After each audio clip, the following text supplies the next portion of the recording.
Do you want to know the secrets of the secondhand subculture? Everything about auctions, estate sales, appraisals, and downsizing? What about learning how to make some extra money in the resale world? Well, this is the podcast for you. Welcome to Why Don't You Want My Stuff? The podcast hosted by professional appraiser, auctioneer, and the host of YouTube's Last Week at the Auction, Josh Levine. Hey, we're live, and why don't you want my stuff? Welcome back. I am Josh Levine, your host. For those of you that don't know me, because you're new to this, I am the host of Last Week at the Auction, a retired auctioneer, a part-time appraiser, and a part-time picker. And that leads me into what today's episode's about. It is the thrift store tips and tricks, one of my more popular YouTube videos, and things I'm always asked about are how to get into this secondary subculture and how you can buy and sell and make money doing this. And for those of you that don't know me, I'm a serial entrepreneur starting businesses. And with that comes a lot of failure and a lot of lost money. And just so you know, thrifting and yard sales and estate sales have saved me from financial ruin more than once in my life. As a matter of fact, 3 times.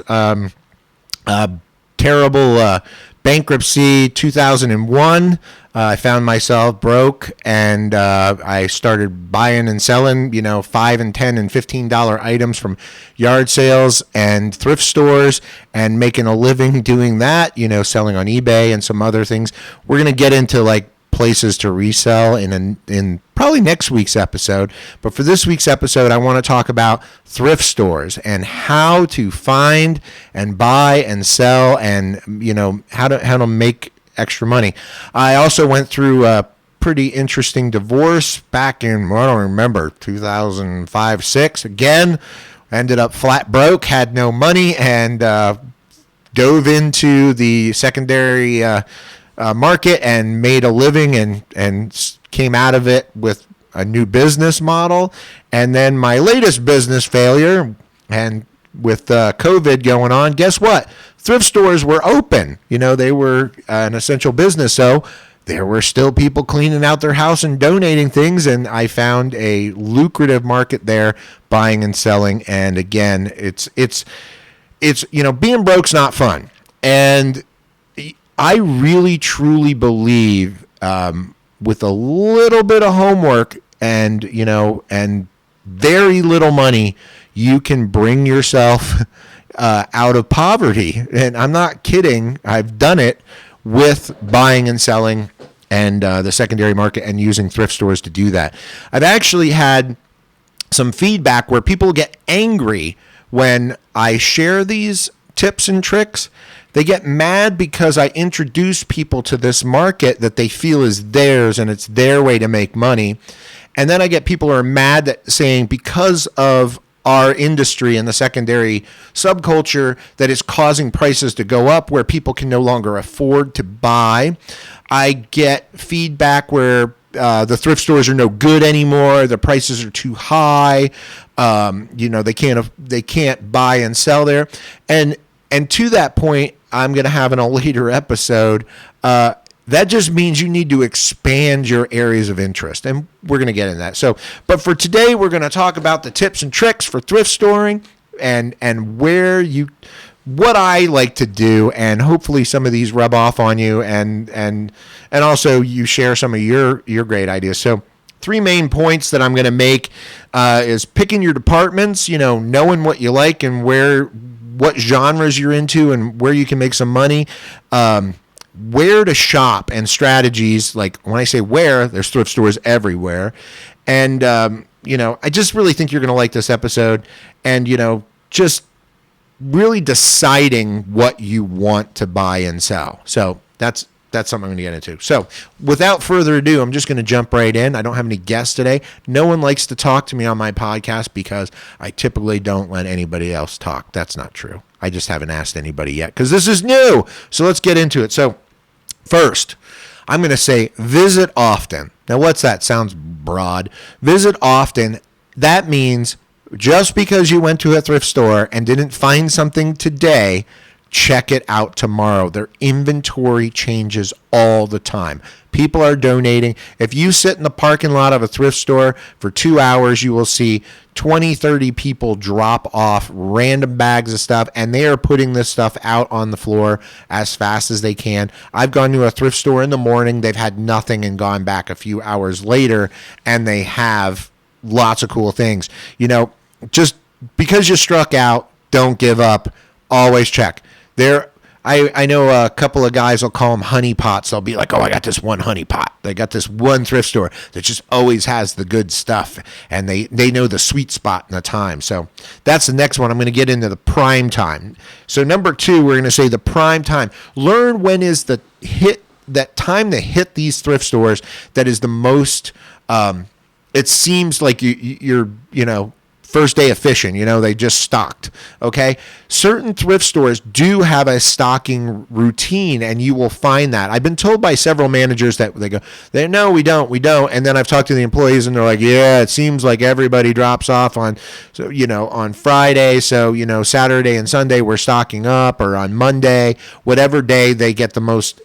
And it seems to be different for areas. And also knowing that after holiday weekends, 3-day weekends, a lot of people get that same idea to clean out their house. So you can bet as soon as the thrift stores open on Monday, they're dropping off on their way to work, or they're dropping off that Saturday before. So I find some amazing buys right after holidays. This last Memorial weekend was really good.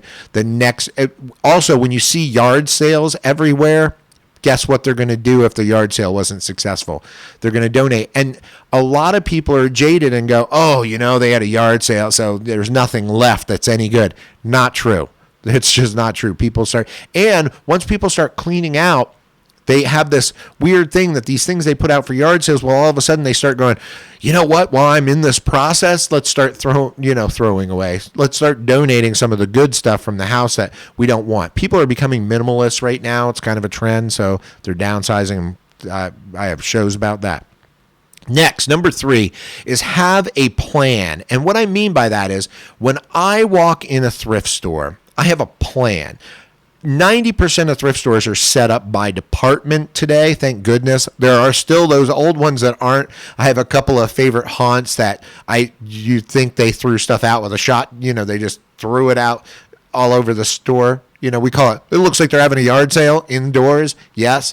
But most of the larger Goodwills and Savers are set up by department. And what you like or might have an eye for, or might have a concept of what's good and what's not, but also so that's what I do. I walk in, I immediately hit the toys. I'll go to the toy department of the thrift store because I'm looking for those vintage collectible toys that people like. And what is vintage today? You got to keep your knowledge. You got to keep up with the times. Vintage toys are now like the early 2000s. Yeah, did that freak you out? It freaks me out.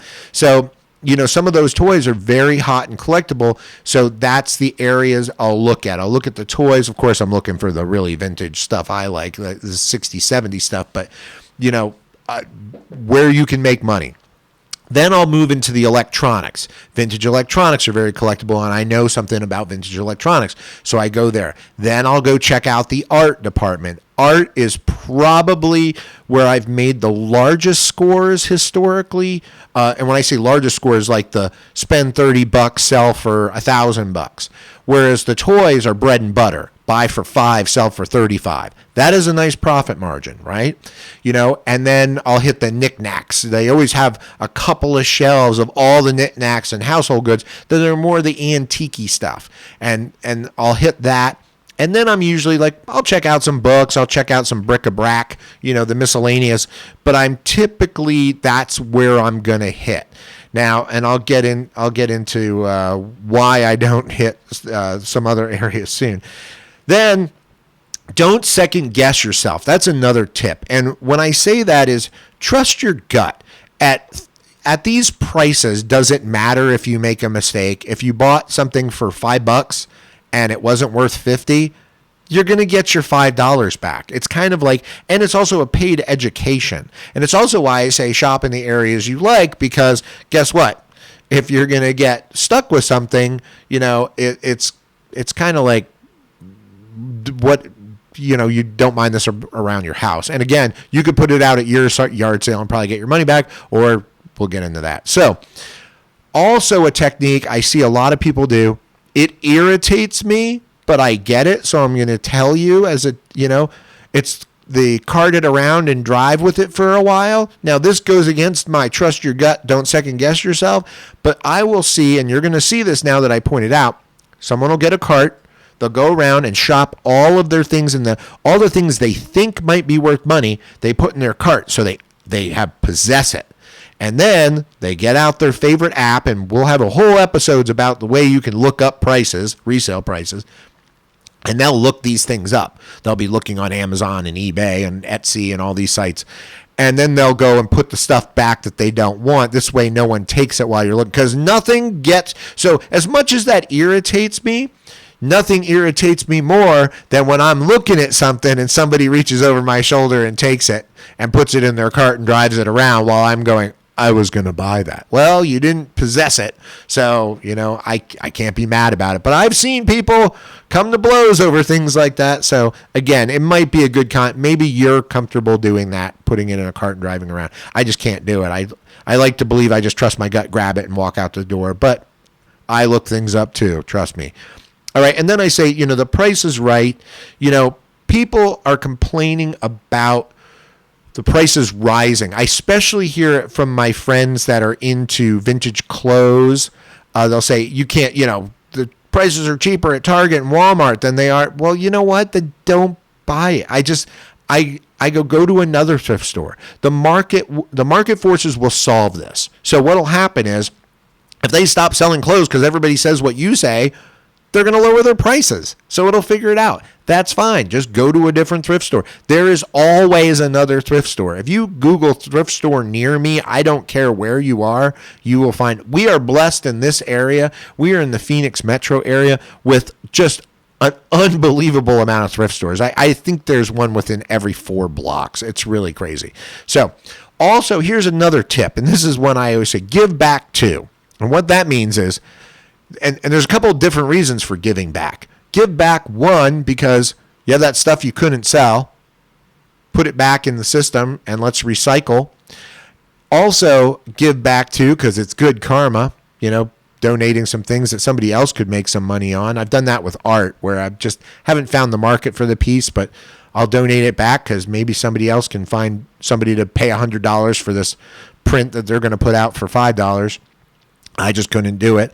And then also, you won't become a crazy hoarder, because I can't tell you how many of us pickers out there end up becoming crazy hoarders because they can't let go of that nickel or dime they could make on this thing. They bought it for $5. They can't find somebody that'll give them 20, and they just can't let it go, and it stacks up and stacks up. You know who you are. I've been you, but I purge. Just purge. I like to try to drop stuff off at least every month, if not every week when I'm out thrifting. All right, so neighborhood matters. This is a big one, all right? You're going to find certain neighborhoods. We are blessed to live on the border of a very affluent area, and they donate things that you and I would go, oh my gosh, are you kidding me? So know your areas. I don't care if you have to drive, and with gas prices, you should care, but you might have to drive a half an hour to go to the right area, the best thrift stores, but check them out. Set up a tour for yourself. If you're doing this to make extra money, chart it out on your way home from work or your way to work. You can figure this out. I'm telling you, if you give it a little time, there is money in this. There's, and I'm working on a series, Vince and I have been putting together on, I called it How I Made $4,000 in 4 days. And it's literally just a reality show episode of how in a weekend I took $1,000 out and made a $4,000 profit off the things I bought. Not because I'm a genius or knew what was there. It's not staged. Literally, I just went out. I was hoping to call How I Made $10,000 in 10 days or How I Made, $30,000 in 3. But the fact was I made $4,000 in 4. So it can be done, and I can teach you all these tricks. And I'm not selling you a course or anything. I'm just trying to give you this information. Should I sell a course? I should sell a course. What am I doing? Anyway, next one, and I've kind of touched on this, is buy what you like. Buy what you like because you will get stuck with things, number one. Number two, I find people absorb what they can make a profit on in the genres they like. So if you're in the records, if you're in the music, you will remember that, a first pressing Beatles record is worth a lot of money, or you'll know that punk records from the 80s are really good, or heavy metal records from the late 80s, early 90s are now like becoming in vogue. And again, these are margins where on a typical day you can buy a record for $3-4 and sell it for $30 and $40 if you know what you're doing. And what kind of profit margin is that? And when you find one, there's usually 30. So if you buy 30 and do sell for 30, you're talking $900. I mean, you can make a really nice. That's a great day, right? Making $900 a day. And this is real. This is real. It takes some work. It takes some education, but this is out there every single day. So buy what you like. You will do well in that. That said, make sure you keep an eye on what's going on, because that's really how you can broaden your horizons. And that's when you hit areas that everybody knows about. Like vintage video games, all of a sudden I used to make a living selling vintage video games and board games. And then people started to hear about it, and all of a sudden I couldn't find any. And if I would have just been like, oh, I give up, everyone knows, this is done, I had to learn something new. So I learned costume jewelry names. Boring, right? To me, it was boring. And it wasn't what I like. However, I like making money. And it's funny, once you start to learn a new genre, you start to like it. It's pretty funny about that. So next this is number 9, and it's called all in a name. And what that means is resale values have always been in a name. Artists, brands, everything, like, the popular brands, the things that then become collectible always are this higher end of these names. But when I say it's all in a name, you've heard of Tiffany, and you've heard of Cartier, and you've heard of these brands, and, in guitars, Gibson and Fender, and these things The trick is learning the names that people don't know that are high end, that you didn't know and I don't know because I didn't know anybody that could afford them. One that people out there who know, they're Bucciolati. Let me give you an example and a great little story. I had a client that had a bunch of jewelry that looked like costume jewelry because it was bling, bling, bling. And I looked at it, and I'm looking at this loop, and I see this name, Bucciolati. I'm like, Bucciolati. I don't know who this is. And the lady says to me, that's Bucciolati. And I said, oh, I've never heard of it. And she goes, that's because you don't know anyone that can afford it. And she was right. When I looked it up and saw rings were $40,000, $70,000, she was right. But I never forgot that name because of that. And a few months later, sure enough, someone had consigned a piece, and I'm like, do you know who this is? And they're like, no, my aunt had this. I'm like, this is Bucciolati. Boy, did I sound intelligent, number one. But number two, I'll be on the hunt for that forever because I know that. And those are the things you will find, and your education and your knowledge will give you power over others that don't know these names. So, and that's in everything. That's in electronics. I had a record player once called a Soda Sapphire, S-O-T-A. I'd never heard of soda. Well, it's because, again, I didn't know anybody buying $5,000 record players, do you? But that was the world these were in. It's in bicycles. It's in everything has a high-end market that you don't know. But if you learn it, and then the world of art, of course, there's millions, I'm going to say millions, and I'm not exaggerating, of artists that you don't know that are worth money. Probably hundreds of thousands, but it could be millions. Next and last, what I'm going to get into is know the sales days. And what I mean, every thrift store has a sale program. They have a sale day. They might have a senior day. They might have a day that everything's half price. They might have ask the managers. Go up and ask. Do they have a rewards program? Do they have any way you can save yourself a little bit of money? Is great. Now, I want to throw in another thing that's a little on the controversial side. I want to talk about Goodwill for a second. They told me to throw in some controversy. A lot of people will bring up Goodwill and they'll say, oh, do you see how much money the CEO makes? They're not a charity. They're not this. You know what? There are thrift stores out there that I truly believe in their cause. They're small, like, animal shelter based thrift stores that their profits go to an animal shelter. There's great ones for like St. Vincent de Paul that, really give back to the community. And then there's Goodwill. And I believe Goodwill's current thing is they have a career center, and everything you donate over a certain percentage, everything you buy goes to the career center and stuff. But there's people that really don't, care for what they do. I say this though, they're recycling things that would normally go to the landfill. I think they have the numbers when you're in there. I heard it over the loudspeaker, and they're saying they're the number one recycler in our state, which is true. So they provide a good service there. And two, they provide an economy for pickers and people out there that can upsell these and make a profit, as well as people that can't afford new.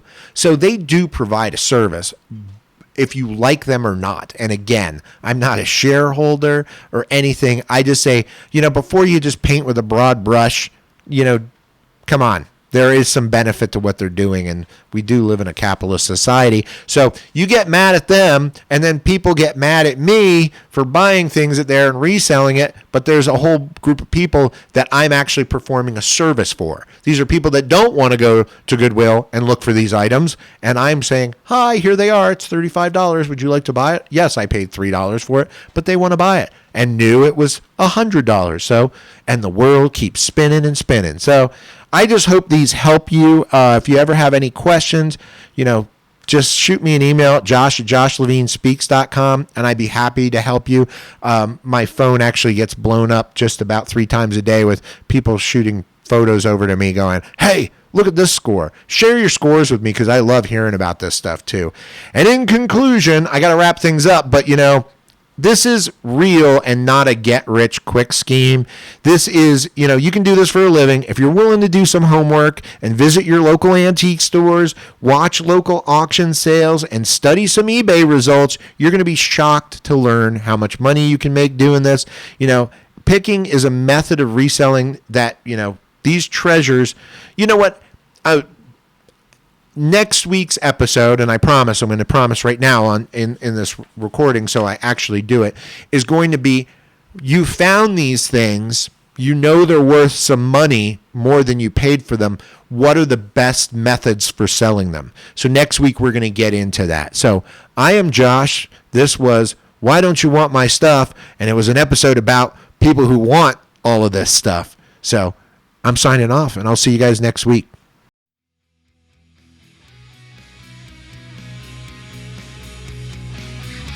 Thank you for listening to Why Don't You Want My Stuff with Josh Levine.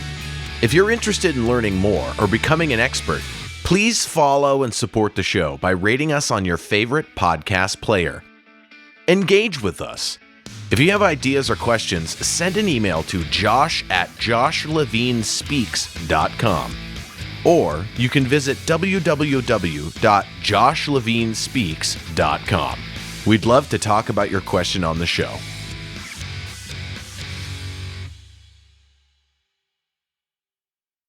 This has been a T-Door production. Music by RKVC.